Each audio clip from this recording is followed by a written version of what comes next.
பங்களாதேஷ்ல ஒரு மிகப்பெரிய கலவரம் நடந்தா அவங்க நாட்டு பிரைம் மினிஸ்டரே வெளியே ஓடிட்டாங்கன்னு ஒரு வீடியோ நான் ஒரு 2-3 டேஸ்க்கு முன்னாடி மேக் பண்ணியிருந்தேன். இந்த வீடியோவை பார்த்தா நிறைய பேர் இருந்துகிட்டு லாஸ்ட் 2 டேஸா எந்த வீடியோ மேக் பண்ணாலும் அதுல கமெண்ட் செக்ஷன்ல மதன் ஒரு நாட்டோட தலைவனே அந்த நாட்டை விட்டு ஓடுறாங்க. அந்த நாட்டில் இப்போ கவர்மெண்ட்டே கிடையாது.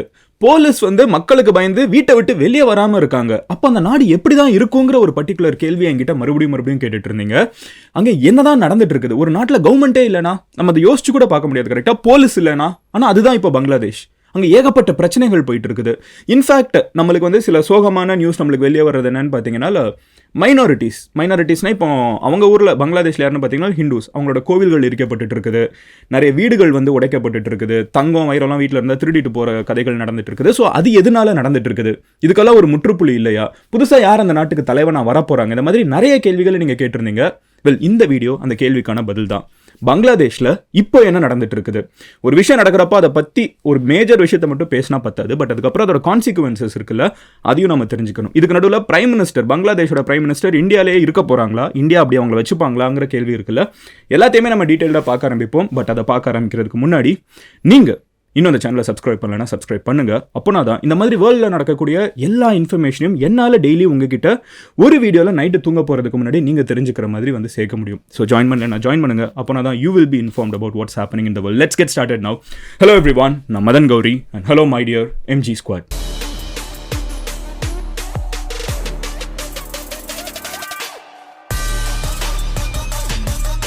முதல் விஷயம் என்ன அப்படின்னு பார்த்தீங்கன்னா, நான் என்ன நடந்துச்சு நான் கடைசியாக மேக் பண்ண வீடியோக்கு அப்புறம், அதாவது பங்களாதேஷில் ஒரு மிகப்பெரிய ஸ்டூடெண்ட் ப்ரொட்டஸ்ட் நடக்குது. அந்த ஸ்டூடெண்ட் ப்ரொட்டஸ்ட் எதனால நடக்குதுன்னு பார்த்தீங்கன்னா, அங்கே ஆட்சி செஞ்சுட்டு இருந்த ஆட்சியாளர் இருக்காங்கல்ல, ஸோ அவங்க இருந்துக்கிட்டு ஷேக் ஹசீனா என்ன பண்ணுறாங்கன்னு பார்த்தீங்கன்னா, அவங்க நாட்டில் ஸ்டூடெண்ட்ஸை ஃபேவர் பண்ணாத மாதிரி, அதாவது பொதுமக்களை ஃபேவர் பண்ணாத மாதிரி, அவங்க கட்சிக்காரங்களை மட்டும் அவங்களோட நாட்டில் ஃப்ரீடம் ஃபைட்டர்ஸுங்கிறவங்க மோஸ்ட் அவங்க கட்சிக்காரங்க தான். ஏன்னா அவங்க கட்சி தான் ஃப்ரீடம் வாங்கி கொடுத்துச்சு. ஸோ அவங்க கட்சிக்காரங்களை ஃபேவர் பண்ணுற மாதிரி அவங்க 3 தலைமுறையாக அவங்களோட கட்சியில் இருக்கிறவங்களுக்கு மட்டும் கவர்மெண்ட் சீட்டுன்னு கொடுத்துட்டு இருந்தாங்க. இதுக்கு சாதாரண மக்கள் பயங்கரமாக வெகுண்டு எழுந்து, அதுக்கப்புறம் ஸ்டூடெண்ட்ஸ் வெகுண்டு எழுந்து ஒரு பெரிய ப்ரொட்டஸ்ட்டை பண்ணாங்க. அந்த ப்ரொட்டஸ்ட்டை அமுக்கிறதுக்கு இவங்க ஸ்டூடெண்ட்ஸ் மேலே போலீஸை வச்சு தாக்குதல் நடத்தினாங்க. இந்த தாக்குதலில் கிட்டத்தட்ட 500லேருந்து 1000 மாணவர்கள், ஸ்டூடெண்ட்ஸ் இறந்து போயிருப்பாங்கன்னு சொல்லி எதிர்பார்க்கப்படுது. என்னடா ஸ்டூடெண்ட்ஸ் நியாயத்தை கேட்டு போனாங்கன்னா அவங்கள சுட்டு தள்ளுறாங்கன்னு தெரிஞ்சுக்கிட்டு பொதுமக்களும் இந்த ப்ரொட்டஸ்ட்ல இறங்குறாங்க. அந்த கோபமான கூட்டம் அவங்க நாட்டோட தலைநகருக்குள்ள இறங்கி அவங்க பிரைம் மினிஸ்டர் வீட்டையே போய் தாக்க போறப்போ பிரைம் மினிஸ்டர் அவங்க நாட்டை விட்டு தப்பிச்சு இந்தியாவுக்கு வந்துட்டாங்க. பங்களாதேஷில் இவ்வளவும் நடந்துச்சு. இது நடந்து முடிஞ்சதுக்கப்புறம் பார்த்தீங்கன்னா கவர்மெண்ட் கிடையாது. ஸோ பிரைம் மினிஸ்டர் கிளம்புறதுக்கு முன்னாடி ரிசைன்மெண்ட்டு கிளம்பிட்டாங்க. இப்போ அந்த கண்ட்ரியில் கவர்மெண்ட்டே கிடையாது. இது வரைக்கும் தான் நான் லாஸ்ட் வீடியோவில் சொன்னேன். இப்போ என்ன நடந்துட்டு இருக்குங்கிறத நான் உங்ககிட்ட சொல்ல ஆரம்பிக்கிறேன். ஸோ இந்த ஒரு விஷயம் நடந்து முடிஞ்சதுக்கப்புறம் என்ன ஆகுதுன்னு பார்த்தீங்கன்னா, போலீஸ் எஸ்பெஷலி இருக்காங்கல்ல, அவங்க நிறைய பேர் வீட்டை விட்டே வெளியே வர்றது கிடையாது. ஸோ கவர்மெண்ட்டோட தலைமை தான் காணாமல் போயிடுச்சு. இருக்கிற எல்லாருமே மாறிட்டாங்க. நாங்கள் இனிமேல் கவர்மெண்ட்டில் இல்லைன்னு சொல்லிட்டாங்க அந்த ஆளுங்கட்சி எல்லாருமே. ஸோ இப்போ என்ன நடந்துட்டு இருக்குதுன்னு பார்த்தீங்கன்னா, லேட்டஸ்ட் அப்டேட் இருந்தாலும் சிஸ்டம் இருக்கணும்ல. ஸோ ஒன்று பொலிட்டிக்கல் சிஸ்டம், இன்னொன்று பியூரோக்ராட்டிக் சிஸ்டம். இந்த பியூரோக்ராட்ஸ்னால் என்னன்னு பார்த்தீங்கன்னா, இந்த ஐஏஎஸ், போலீஸ், இவங்கெல்லாம் சிஸ்டம். இந்த சிஸ்டத்தில் இருக்கிறவங்களும் இப்போ வெளியே வர்றதுக்கு பயப்படுறாங்க. பிகாஸ் மக்களுக்கு அந்த ஷேக் ஹசீனாங்கிற ஒரு தலைவர் மேலே மட்டும் கோபம் கிடையாது. அவங்க சொல்கிறத கேட்டுக்கிட்டு இவங்க எல்லாருமே அவங்களுக்கு ஆட்சி சப்போர்ட் பண்ணிருந்தவங்க தான். அப்புறம் இவங்க எல்லாமே கவர்மெண்ட் ஜாபில் தானே இருக்காங்க. மோஸ்ட்டாக இவங்களும் அந்த கட்சிக்காரங்க தான். இவங்க மறுபடியும் அவங்களுக்கு தான் ஓட்டு போட்டுட்டு இருக்காங்க. ஸோ இவங்க மேலேயுமே ஒரு மிகப்பெரிய கோபம் இருக்குது. இந்த கோபத்தோட வெளிப்பாடு போலீஸ் மேலே வந்துடக்கூடாதுங்கிறதுக்காக நிறைய இடத்துல போலீஸ் வீட்டை விட்டு வெளியே வராமல் இருந்துட்டு இருக்காங்க. யோசிச்சு பாருங்க, நம்ம ஊரில் போலீஸே இல்லைனா, போலீஸே இல்லைனா டிராஃபிக் எப்படி இருக்கும்? நம்ம ஊரில் போலீஸ் ஸ்டேஷன் நீங்கள் போறீங்க, கம்ப்ளைண்ட் கொடுக்கறதுக்கு போலீஸ் இல்லைனா எவ்வளவு தவறுகள் நடக்கும்? இந்த மாதிரி ஒரு அசாதாரணமான சிச்சுவேஷன் பங்களாதேஷில் ஏற்பட்டு இருக்குது. ஸ்டூடெண்ட்ஸ் என்ன பண்றாங்கன்னு பார்த்தீங்கன்னா, அவங்களே வாலண்டியரா பங்களாதேஷ்ல தாக்கா மாதிரி மேஜர் சிட்டிஸ்ல இருக்கக்கூடிய முக்கியமான பாயிண்ட்ஸ்ல அவங்களே நின்று டிராஃபிக்கை போலீஸ் பண்ணிட்டு இருக்காங்க. ஸ்டூடெண்ட்ஸ், மாணவர்கள், ஓகேவா, சின்ன பசங்க அங்கங்க நின்று டிராஃபிக் எல்லாம் மானிட்டர் பண்ணி அனுப்பிச்சு வச்சுட்டு இருக்காங்க. நீங்க எங்க இந்த வேலையெல்லாம் பாக்குறீங்கன்னா, போலீஸ் வரணும், பயந்துகிட்டு வர மாட்டேங்கிறாங்க, நாங்க என்ன பண்ண, இந்த வேலையை நாங்க தானே பண்ணணும் அப்படின்னு சொல்லிட்டு ஸ்டூடெண்ட்ஸை வாலண்டியரா பண்ணிட்டு இருக்காங்க. இது ஒரு சைடு நடந்துட்டு இருக்குது. பேரலலி நிறைய தாக்குதல்கள் மைனாரிட்டிஸ் மேல நடந்துட்டு இருக்குங்கிறது உண்மையான விஷயம் தான். எந்த மாதிரின்னு பார்த்தீங்கன்னா, நிறைய இன்ஸ்டன்சஸ் நம்மளால் பார்க்க முடியுது. நீங்கள் இதில் 2 இருக்குது. ஒன்று நடக்கிறது, அதை எக்ஸாகரேட் பண்ணி இன்னொரு ஒரு விஷயமும் நடந்துட்டு இருக்குது. ஏன்னா இல்லாததை பொல்லாததையும் ட்விட்டரில் போட்டு விட்டுறாங்க. நிறைய பேர் அதையும் பார்த்து நம்பிடுறாங்க. பட் நடக்கவே இல்லைன்னு கேட்டிங்கன்னா, இல்லை நடக்குது. அங்கே இருக்கக்கூடிய மைனாரிட்டிஸ் ஹிந்துஸ், கிட்டத்தட்ட 7 to 8% ஆஃப் பங்களாதேஷ் பாப்புலேஷன் இவங்க இருந்துட்டு இருக்காங்க. கிட்டத்தட்ட 2 கோடி மக்கள் பங்களாதேஷில் 17 கோடி பேரில் ஹிந்துஸ் தான் வாழ்ந்துட்டு இருக்காங்க. இவங்க ஜென்ரலாக பங்களாதேஷி ஹிந்துஸ் இப்போ நாடு கடத்தப்பட்டிருக்கிற ஷேக் ஹசீனா, இந்த ஆளுங்கட்சியில் ஒருத்தங்க இருந்தாங்களா, அவங்களுக்கு எதிராக தானே ஸ்டூடெண்ட் ப்ரொடெஸ்ட் நடந்துச்சு. அவங்களோட சப்போர்ட்டர்ஸாக வெகுவாக பார்க்கப்பட்டு இருக்குது.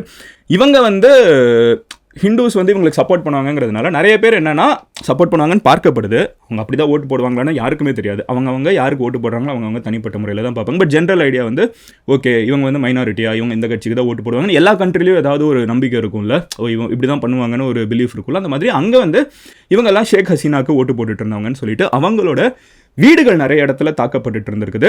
1-2 இன்ஸ்டன்ஸில் கோவில் வந்து எரிக்கப்பட்ட மாதிரி நம்மளால் பிக்சர்ஸ் பார்க்க முடியுது. Fact checked. And at the same time இது நடந்திருக்கா இல்லைன்னு கேட்டிங்கன்னா நடந்திருக்குது. இதெல்லாம் கொஞ்சம் கொஞ்சமாக இன்டர்நெட்டில் வர ஆரம்பிக்க அங்கே இருக்கக்கூடிய நிறைய முஸ்லீம் மாணவர்கள் அண்ட் ஜென்ரலாகவே முஸ்லீம்ஸ் இருந்துக்கிட்டு அவங்க ஏரியாவில் வந்து கோவில் இருக்கும்ல. இப்போ நம்ம ஏரியாவில் பார்த்தீங்கன்னா ஒரு ஏரியாலையும் ஒரு மசூதி இருக்கும், கோவில் இருக்கும், சர்ச் இருக்கும்.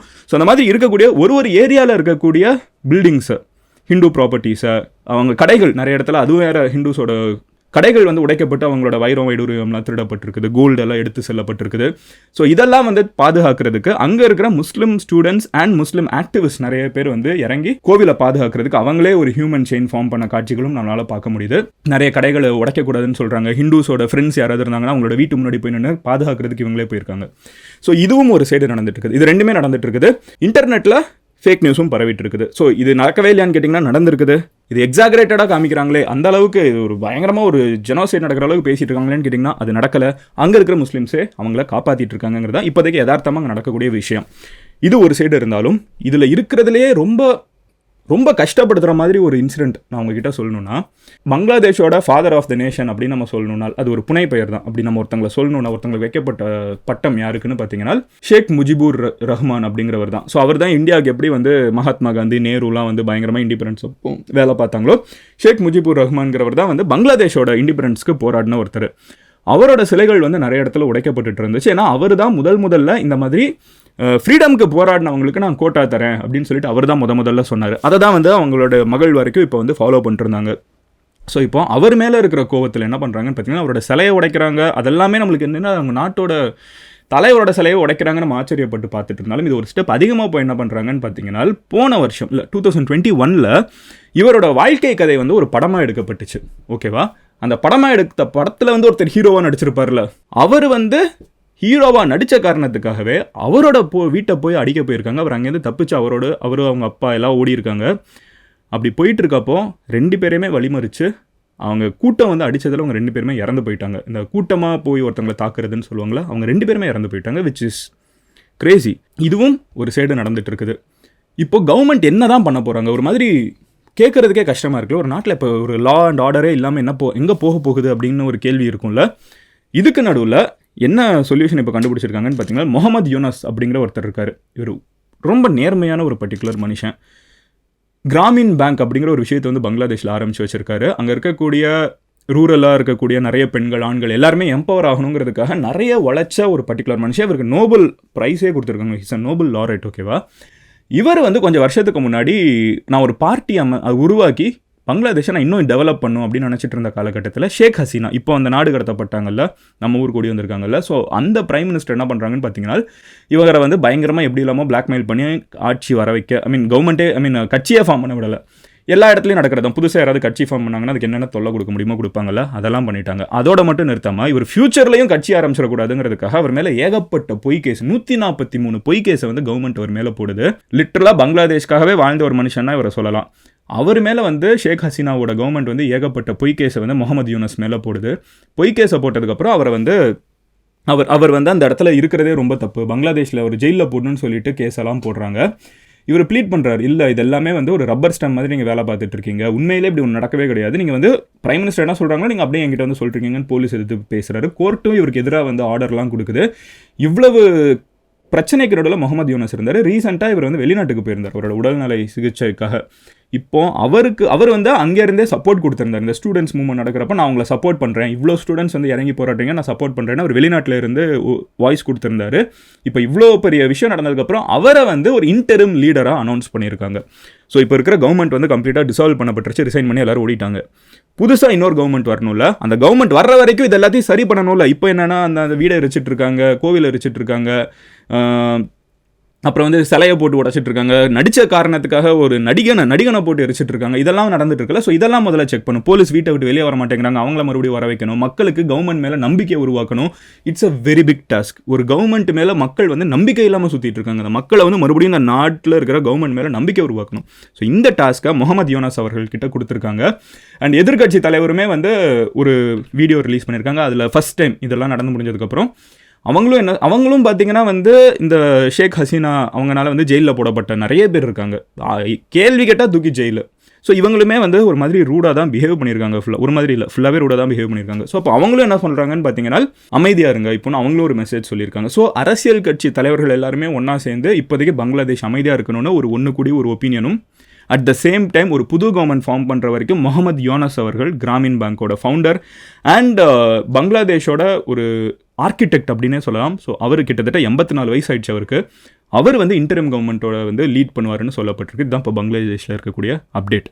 அங்கே இருக்கக்கூடிய ஸ்டூடெண்ட்ஸ் நிறைய அவங்க ஒரு எண்ணம் இது தப்பாக நடந்துட்டுருக்குன்னு ஒரு விஷயத்துக்காக போராட்டம் பண்ணாலும் எல்லா பிரச்சனையிலையும் ஒரு 4-5 மிஸ்கிரியன்ஸ் இருப்பாங்க, இந்த தேவையில்லாமல் வம்பு பண்ணுறவங்க. இந்த மாதிரி பண்ணுற வம்புகள்னால ஒரு நாட்டோட பேர் இன்டர்நேஷ்னல் மீடியாவில் கெட்டு போயிட்டுருக்கு. மீடியாவில் மட்டும் இல்லை, அது ஒரு கெடுதல். அங்கே யார் பாதிக்கவும் படக்கூடாது. இவ்வளோ கேவலமாக பேர் கெட்டு போயிட்டு இருக்குங்கிறத அங்கே இருக்கிற மக்கள் கொஞ்சம் கொஞ்சமாக ரியலைஸ் பண்ண ஆரம்பிக்கணும். Especially this மிஸ்கிரியன்ஸ். இது மாதிரி நிறைய இடத்துல என்ன சொல்கிறாங்கன்னு பார்த்தீங்கன்னா, இவனுக்கு ஹிந்துங்கிற கோவத்தெல்லாம் தாண்டி இவனுக்கு ஆல்ரெடி வந்து பார்த்தீங்கன்னா வந்து பழைய பகை இருக்கும், இதுதான் சான்ஸ்னு சொல்லிட்டு அதெல்லாம் போய் தீர்த்துக்கிறவங்கலாம் இருக்காங்க, கூட்டமாக அப்படின்னு சொல்கிறாங்கல்ல. அதெல்லாம் சீக்கிரமாக கண்ட்ரோலுக்கு வரணும். எந்த மதத்தில் இருக்கவங்களும் சரி, எந்த விதத்தில் மனிதர்களால் செக்ரிகேட் பண்ணப்படுறாங்கல்ல, அந்த மாதிரி யாராக இருந்தாலும் சரி, மதத்தினால ஒரு வன்முறை நடக்கிறது, அது காசாவில் நடந்தாலும் சரி, பங்களாதேஷில் நடந்தாலும் சரி, நம்ம அதை வன்மையாக கண்டிப்போம் அப்படிங்கிறத சொல்லிட்டு இந்த வீடியோ நான் முடிச்சுக்கிறேன். நாளைக்கு இன்னொரு வீடியோவில் பார்க்குறேன். தென் bye Madan Gowri signing off you. Love you all, take care, bye, cheers MGs. And இந்த வீடியோ உங்கள் ஃப்ரெண்ட்ஸ் யாருக்கு போய் சேரணும்னு நினைக்கிறீங்களோ அவங்ககிட்ட ஷேர் பண்ணுங்கள். நம்மளும் பொய் நியூஸை பரப்பாமல் ஃபேக்டான கரெக்டான வெரிஃபைட் நியூஸை பரப்ப ஆரம்பிப்போம். அண்ட் நீங்கள் இந்த மாதிரி டெய்லி தெரிஞ்சுக்கணும்னு நினச்சிங்கன்னா எம்ஜி ஸ்குவாடில் சேருங்க. நீங்கள் பர்சனலாக என்னை ஃபாலோ பண்ணணும், இங்கே கமெண்ட்டில் சொன்னாலாம் பத்தாது அப்படின்னு நினச்சிங்கன்னா இன்ஸ்டாகிராமில் மதன் குரின்னு சொல்லி சர்ச் பண்ணுங்கள். You should be able to find my profile. அதுக்கான லிங்க் வந்து இங்கே கூட கமெண்ட்டில் இருக்குது. ஸோ கிளிக் பண்ணி அங்கே வந்து ஃபாலோ பண்ணுங்கள் MG squad. Have a good night. Cheers.